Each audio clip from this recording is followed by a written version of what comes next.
The line between divine experience and mental illness can sometimes be blurred, but the key is discernment. Today, we're going to discuss the differences between hearing from God and experiencing mental illness or psychotic hallucinations. See, God speaks to us in many ways. In this video, we'll focus on two specific forms of communication: auditory, hearing, and visual, seeing.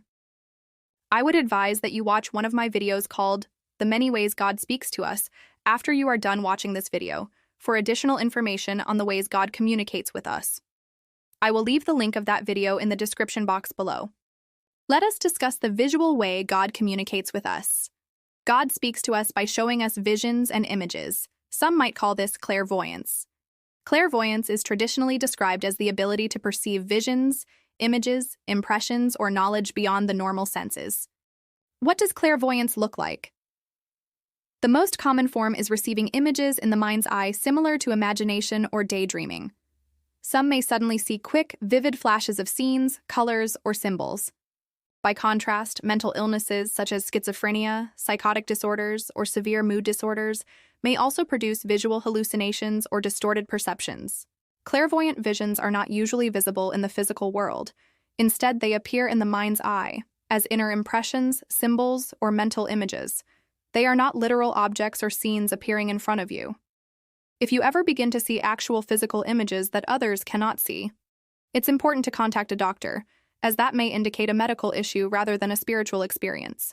Visual messages from God carry symbolic meaning, promote growth or guidance, and aligns with themes of clarity, wisdom, and peace. Psychotic hallucinations, however, are frequently chaotic, frightening, or disconnected from meaning. They may disrupt daily life, cause paranoia, or contribute to harmful behaviors. So, the difference is often not just what is seen, but how it is experienced, whether it brings stability or disorder. These messages should bring peace or guidance, not chaos. Now, let us discuss the audio ways God communicates with us. One of the most direct ways is through hearing His voice. Some might call this clairaudience. Clairaudience is the ability to hear voices, sounds, or messages from beyond the ordinary realm, whether from spirit guides, intuition, or the divine. It is the psychic ability to hear sounds or voices that are not physically present.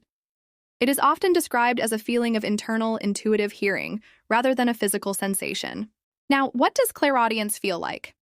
Clairaudience often comes as a voice, word, or sound heard inside the mind, similar to inner dialogue or recalling a song in your head or even a perceived whisper.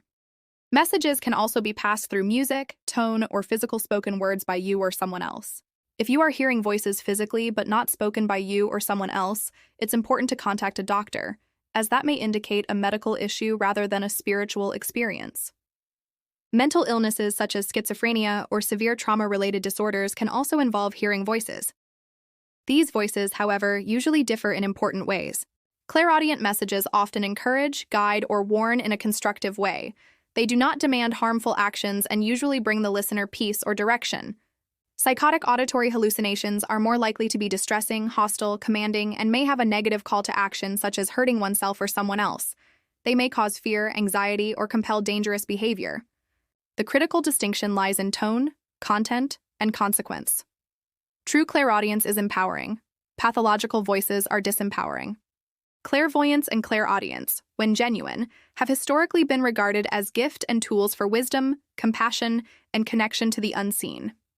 Mental illness, meanwhile, is a health condition that requires care, treatment, and compassion. So, when the lines of spirituality and mental health become blurry, the key is not to dismiss either one, but to approach both with humility, discernment, and compassion. God bless you.